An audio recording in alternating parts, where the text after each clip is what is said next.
할렐루야, 화요 물주기 기도회로 모인 우리 모든 말씀이들을 주님의 이름으로 환영합니다. 화요 물주기 기도회를 거의 2달 가까이 쉬었는데요.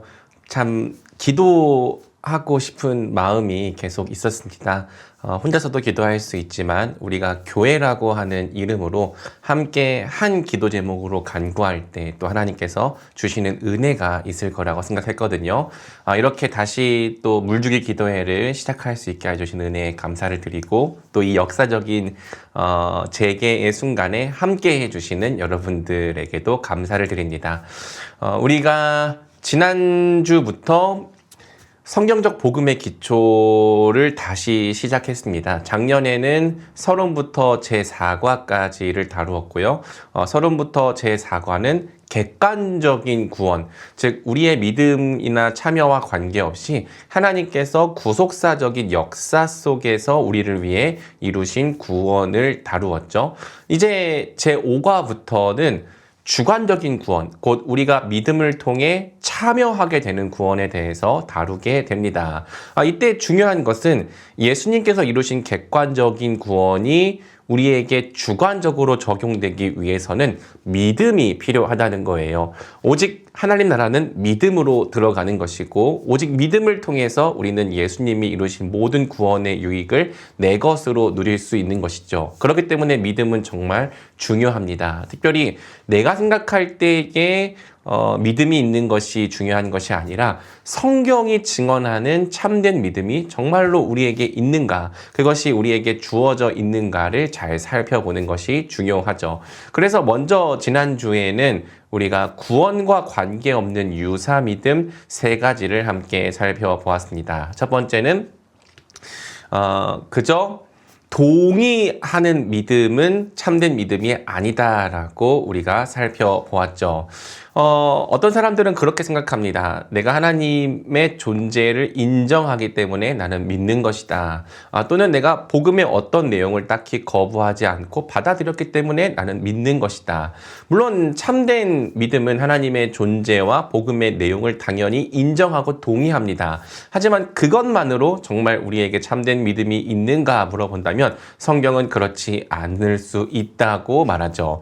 성경은 그러한 믿음을 귀신들도 갖고 있다고 말합니다. 귀신들도 하나님이 한 분이신 줄 알고 두려워 떱니다. 어쩌면 귀신들은 그런 면에 있어서는 우리보다 더 나은 믿음을 갖고 있죠. 우리는 하나님을 인정한다고 말하면서도 그분 앞에서 두려워 떨지 않지만 귀신은 적어도 하나님의 그 크신 권능과 영광을 알고 그 앞에서 두려워 떨기 때문입니다. 그러나 성경은 그 어디에서도 귀신의 믿음이 구원받는 참된 믿음이라고 말하지 않습니다. 왜? 귀신은 하나님을 알되 하나님을 영화롭게 하지 않습니다. 하나님께 순종하지 않고 하나님을 사랑하지 않습니다. 하나님을 예배하지 않죠. 그렇기 때문에 믿음에 합당한 반응이 없는 그러한 믿음을 성경은 귀신들의 믿음이고 구원받지 못하는 헛된 믿음의 전형으로 제시하는 거예요. 만약 우리의 믿음이 그저 믿음에 합당한 반응이 없이 동의뿐인 믿음이라면 그 믿음은 구원과 관계없는 유사 믿음입니다. 분명 동의뿐인 믿음도 어떠한 종류의 믿음일 수는 있지만 그것으로 성경은 우리가 구원받을 수 있다고 말하지 않는 것이죠. 자, 그 다음에 우리가 또 살펴볼 것은 두 번째로 종교 행위 중 느낀 어떤 감정과 느낌도 참된 믿음이 될 수 없다는 것입니다. 참된 믿음은 당연히 감정의 변화를 수반합니다. 그러나 종교 행위 중 어떤 감정을 느낀다고 해서 그것이 곧 믿음이냐고 물어본다면 성경은 아니다라고 대답하는 것이죠. 성경은 말씀 앞에서 다양한 감정을 수반했던 사람들에 대해서 증언합니다. 우리가 지난 시간에 말씀을 살펴본 것처럼 돌밭에 이 씨가 뿌려진 사람은 말씀을 들을 때 즉시 기뻐하지만 그 말씀으로 말미암아 어려움과 고난이 찾아오면 즉시 그 믿음을 버리고 떠나가죠. 이것은 말씀을 들을 때 어떤 기쁨이라고 하는 반응을 나타냈다고 해서 그것이 곧 참된 믿음은 아닐 수도 있다는 뜻입니다. 또 성경은 헤롯에 대해서 이야기를 하는데요. 헤롯은 헤롯은 세례 요한의 말씀을 들을 때 괴로워하고 마음에 찔림을 느꼈습니다. 심지어 그 말씀을 달게 여기기도 했죠. 그러나 헤롯은 딱 거기까지뿐 그 감정에 합당한 행위로 나아가지 않았습니다. 감정에서 멈추어 버렸죠. 그렇기 때문에 성경은 그들의 믿음이 진짜가 아니다. 그것은 구원과 관계없는 유사 믿음이다라고 이야기를 하는 거예요. 감정 위에 우리의 믿음을 세울 때 우리의 믿음은 어쩔 수 없이 감정에 따라 요동치게 됩니다. 왜? 감정의 변화가 느껴지면 내게 믿음이 있는 것 같고 감정의 변화가 없다면 내게 믿음이 없다고 느껴지기 때문입니다. 심지어 감정이 식어버릴 때 예수님에 대한 믿음 자체가 사라져버리는 사람도 저는 보았습니다. 절대로 있다가도 없고 없다가도 생기는 이 감정은 우리 구원의 영원한 근거가 될 수 없죠.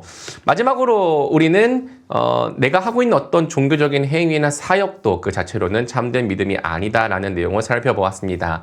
참된 믿음은 당연히 행위를 수반합니다. 행위를 열매로 맺죠. 그러나 내가 어떤 종교적인 행위를 하고 있다고 해서 그것이 믿음이냐라고 물어본다면 성경은 아니다라고 대답한다는 거예요.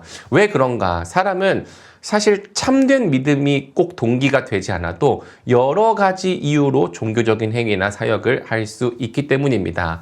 우리는 사람들의 인정과 칭찬을 위해서 교회를 섬길 수 있습니다. 또 교회에 소속감을 느끼는 것으로 또 어떤 일에 대한 성취와 보람을 느끼는 것으로 열심히 일할 수 있죠. 심지어 종교에 속한 일들, 그러한 행위를 하는 내 자신을 의롭게 여기는 자기 의를 위한 마음으로도 종교적인 행위를 할 수 있고요. 또 내가 종교적인 행위를 할 때 다른 사람들이 나를 거룩하고 의로운 사람으로 여겨주는 것도 우리가 의선을 행하게 되는 굉장히 강력한 동기죠. 그러니까 어떤 행위가 있다고 해서 정말로 믿음이 있는 거냐라고 했을 때 그러지 않을 수 있다는 거고요. 만약 행위가 곧 믿음이었던 사람들은요. 그러한 행위가 어떤 이유로든지 중단될 때 믿음도 함께 사라져버린다는 문제가 생깁니다. 그것을 잘 보여주었던 것이 저는 코로나 때라고 생각하고요. 코로나 때 수많은 교회에서 사역과 또 여러 가지 일들이 중단되었을 때 많은 사람들이 믿음을 잃고 떠나갔던 이유는 사역이 사라지고 일이 사라진 자리에 하나님과의 관계, 믿음의 본질이 남아있지 않았기 때문이죠. 중요한 것은 이 세 가지, 즉 동의뿐인 믿음과 또 감정 위에 세우는 믿음, 행위를 근거로 내가 믿는다고 생각하는 이 믿음 모두 구원과 관계없는 유사 믿음이고 이러한 믿음으로 우리가 신앙생활을 해 나가다 보면 어느 순간에 파선하게 되어 있다는 것입니다. 그러한 믿음은 우리를 끝까지 견인하게 하지 못합니다. 그러한 믿음은 우리를 끝까지 참게 하지 못하죠. 혹 그러한 믿음으로 끝까지 완주했다고 하더라도 우리는 천국문 앞에서 내가 널 모른다라는 말을 듣게 될지도 모릅니다. 우리는 반드시 성경을 기준으로 우리의 믿음이 정말 참된지를 살펴야 하고요. 만약 그 성경을 기준으로 보았을 때 우리의 믿음이 참되지 않다면 성경이 증언하는 그 믿음과 관계가 없다면 그러한 믿음으로부터 돌이켜 하나님께서 주시는 진정한 참된 믿음을 간구하기에 힘써야 하는 것이죠. 돌아오는 주에 이제 우리가 참된 믿음의 본질에 대해서 살펴볼 텐데요. 오늘 우리는 이 말씀을 기억하면서 혹시 내 안에 구원과 관계없는 유사 믿음이 있지 않은지 되돌아보고 그러한 믿음으로부터 돌이켜 참된 믿음으로 나아가는 은혜를 함께 간구하면 좋겠습니다. 오늘 우리가 함께 이 내용을 붙잡고 또 기도로 나아가겠습니다.